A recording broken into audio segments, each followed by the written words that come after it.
억대 연봉에도 떠난다. 공무원들 명예퇴직 러시의 진짜 이유. 그 자리를 지키는 것만이 정답일까? 이 질문을 진지하게 스스로에게 던져보는 사람들이 요즘 부쩍 늘었습니다. 심지어 억대 연봉을 받는 안정적인 공직자들 사이에서도요. 한때는 누구나 부러워하던 공무원이라는 직업. 연금이 나온다. 평생 직장이다.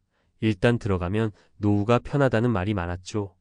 하지만 최근 들어 이 철밥통이라 불리는 자리를 스스로 내려놓는 사람들이 늘고 있습니다. 명예퇴직 신청자가 몰리고 장기휴직을 선택하는 사람도 부쩍 늘었다고 하네요. 왜 그럴까요? 돈보다 중요한 무언가가 생긴 걸까요? 아니면 기대했던 삶과 현실의 괴리가 너무 컸던 걸까요? 이 글에서는 그런 결정을 내리는 이들의 속사정을 들여다보고 퇴직을 고민하는 5060대가 어떻게 은퇴 후 삶을 준비해 나가야 할지 이야기해 보려고 합니다. 1. 사례 억대 연봉에도 삶이 너무 피곤했어요. 50대 세무공무원의 고백. 서울에 사는 김모 씨는 지방국세청에서 일하던 26년 차 세무공무원이었습니다. 경력도 평판도 좋았고 실적도 뛰어났죠.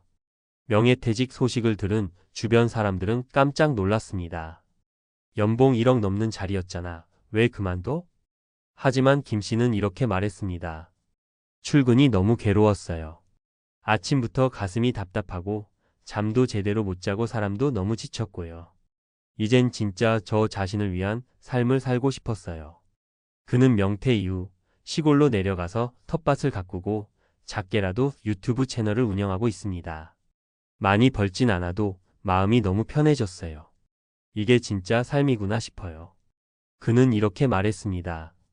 교훈 은퇴는 단지 돈이 되냐의 문제가 아니라 삶의 균형과 자기다운 삶에 대한 질문입니다. 2.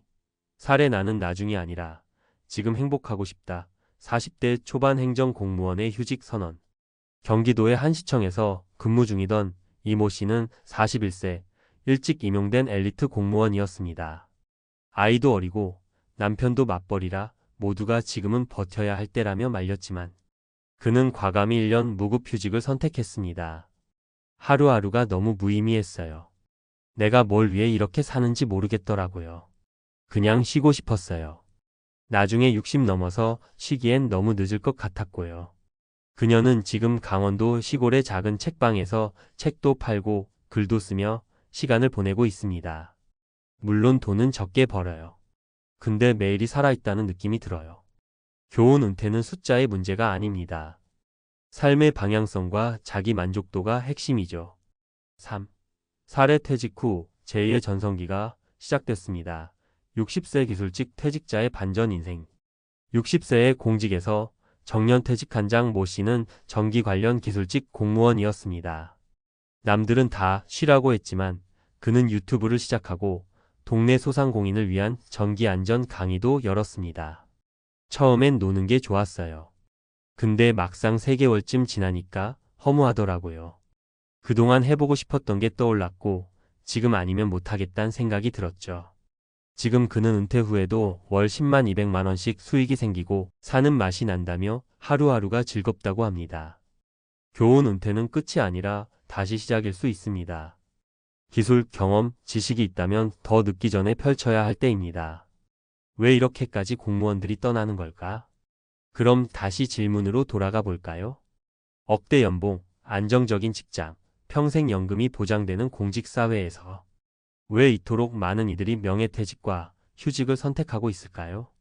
크게 3가지 이유로 정리해 볼 수 있어요. 돈보다 중요한 삶의 질에 눈뜬 사람들. 팬데믹 이후 많은 사람들이 나의 삶은 누구의 것인가? 를 돌아보게 됐어요. 매일 같은 루틴, 무의미한 회의, 상명하복의 구조 속에서 자신을 소진시키는 삶보다 나답게 살고 싶다는 욕구가 더 커졌죠. 앞으로의 삶이 너무 길기에 지금 방향을 틀어야 한다는 위기의식. 100세 시대입니다. 정년이 60세라 해도 그 이후 삶이 3040년이나 남아요. 연금만으론 부족한 시대에 지금 준비하지 않으면 은퇴 후 파산이라는 말이 괜히 나오는 게 아닙니다. 더 늦기 전에 내일을 해보고 싶은 갈증. 직장 생활 내내 해보고 싶었던 일, 가슴 뛰는 일을 하며 살아보는 게 사치가 아니라 필수가 된 시대예요. 나중은 없습니다. 건강도, 열정도, 시간도 지금이 가장 좋을 때입니다. 그래서 은퇴 준비는 어떻게 해야 할까?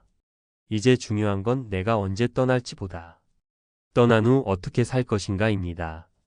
첫째, 지금부터 소득 없는 삶을 가정해보고 지출 구조를 재설계해야 합니다. 생활비, 의료비, 주거비 절약할 수 있는 부분을 현실적으로 점검해보세요. 연봉보다 지출이 더 중요합니다. 둘째, 작게라도 나만의 수익 파이프라인을 만들어야 합니다. 유튜브, 블로그, 기술 자격증, 소규모 농장, 온라인 판매 등 월 10만원, 30만원이라도 스스로 버는 힘을 길러야 해요. 셋째, 가장 중요한 건 삶의 의미를 찾는 것입니다.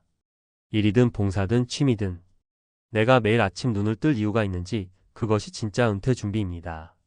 마무리하며 억대 연봉도 마다하고 공직을 떠나는 사람들. 그들이 말하는 공통된 이야기는 이겁니다. 지금 나답게 살고 싶다. 남은 시간을 돈이 아닌 의미로 채우고 싶다. 혹시 지금의 삶이 너무 지쳤다면, 지금 아니면 안 된다는 마음이 계속 들고 있다면, 그건 어쩌면 인생이 당신에게 보내는 변화의 신호일지도 모릅니다. 그 신호를 무시하지 마세요. 우리는 단지 오래 사는 게 아니라 어떻게 살 것인가를 고민해야 할 때입니다. 그리고 지금이 바로 그 시작일지도 모릅니다. 명예퇴직 선택이 아니라 생존 전략이다. 지금 공무원들이 몰려 나오는 진짜 이유와 그 안에서 찾은 은퇴 설계의 핵심. 공무원, 대기업, 공공기관 등 안정된 직업을 가진 사람들이 일찍 떠나기 시작했다는 건 사실 충격적인 현상입니다. 과거에는 은퇴를 늦추기 위해 온갖 방법을 동원하던 사람들이 이젠 먼저 짐을 싸고 아예 12년 빠르게 떠나는 쪽을 택하고 있는 거죠. 그 배경엔 단순히 힘들다는 감정적 이유만 있는 게 아닙니다. 오늘 이 칼럼에선 퇴직을 선택한 이들의 심리, 그리고 그 안에서 우리가 반드시 배워야 할 미리 준비하는 은퇴의 기술에 대해 이야기해 보겠습니다. 1. 명예퇴직은 포기가 아니라 선택의 시대. 과거엔 명예퇴직은 불명예라는 인식도 있었죠. 일찍 나가면 무능하거나 조직에서 밀려난 느낌도 들고요. 하지만 지금은 전혀 다릅니다. 오히려 빠르게 퇴직하는 이들이 더 현명하다는 평가를 받습니다. 왜냐하면 정년까지 근무한다고 해서 노후가 보장되지 않는 시대가 되었기 때문입니다. 공무원 연금도 점점 줄어들고 있고 실제 은퇴 후 들어오는 돈은 생활비에 턱없이 부족하다는 현실이 드러났습니다. 게다가 고정적인 월급에 익숙한 공직자일수록 퇴직 후 자유롭고 창의적인 활동으로 이어지기 어려운 경우도 많죠. 따라서 이제는 어차피 떠나야 할 자리라면 내가 가장 건강하고 열정 있을 때 스스로 준비하고 나가자는 흐름이 강해졌습니다. 2. 은퇴 후 30년, 돈보다 중요한 건 시나리오다. 당신은 60세 이후 삶을 얼마나 구체적으로 시뮬레이션 해보셨나요? 월 수입은 얼마나 필요할까? 건강보험료, 주택유지비, 부모님 혹은 자녀 지원은 얼마나 들까? 심지어 취미생활 하나 시작하려 해도 돈이 듭니다. 막연하게 연금 나오니까 괜찮겠지 하는 생각은 굉장히 위험합니다. 퇴직금도 생각보다 금방 사라지고요. 실제 통계에 따르면 60세 이상 퇴직자 중 5년 이내에 퇴직금을 소진하는 비율이 78%에 달합니다. 그렇기에 가장 중요한 건 플랜 B, 즉 퇴직 이후의 생존 시나리오입니다. 지금부터라도 준비해야 할 시나리오 3단계. 1단계 생활비 줄이기 소비 구조 점검, 고정비 절감. 2단계 현금 흐름 만들기 소액 부업, 연금 외 수익 만들기.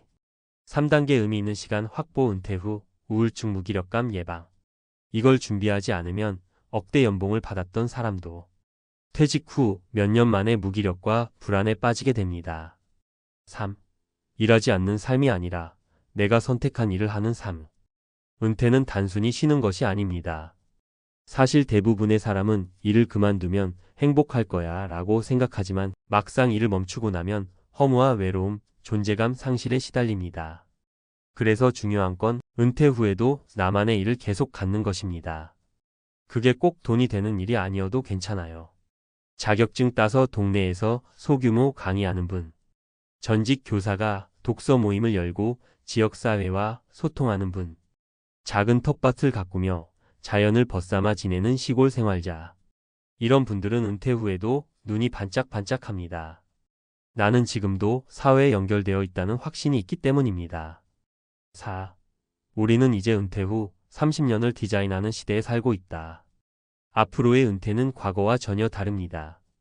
60세 이후 적어도 30년 이상의 삶이 펼쳐지며 그 기간 동안 당신은 다시 일을 하거나 혹은 의미 있는 시간을 보내기 위해 많은 선택을 해야 합니다. 그래서 지금 필요한 건 단 하나. 내 인생을 나답게 설계하는 연습입니다. 무슨 일을 해보고 싶었는지, 어디에서 살고 싶은지, 누구와 함께하고 싶은지, 나의 건강과 삶의 균형을 어떻게 맞출지, 이 모든 걸 지금부터 차근차근 준비해야 퇴직 후 후회 없는 인생 2막을 시작할 수 있습니다. 마무리하며 지금 떠나는 사람들은 포기한 게 아니라 먼저 깨어난 사람들입니다. 당신도 언제든 그 선택의 갈림길에 설 수 있습니다. 은퇴는 언젠가 무조건 찾아옵니다. 그러니 준비는 빠를수록 좋고 늦었다고 생각될 때가 가장 빠른 시작일 수 있습니다. 자, 이제 질문을 바꿔보세요. 나는 언제까지 일을 할 수 있을까? 가 아니라 퇴직 후 나는 어떤 삶을 살고 싶은가? 그 답이 분명해질수록 당신의 은퇴는 더 이상 두려운 일이 아닌 가장 자유롭고도 찬란한 시기가 될 수 있습니다.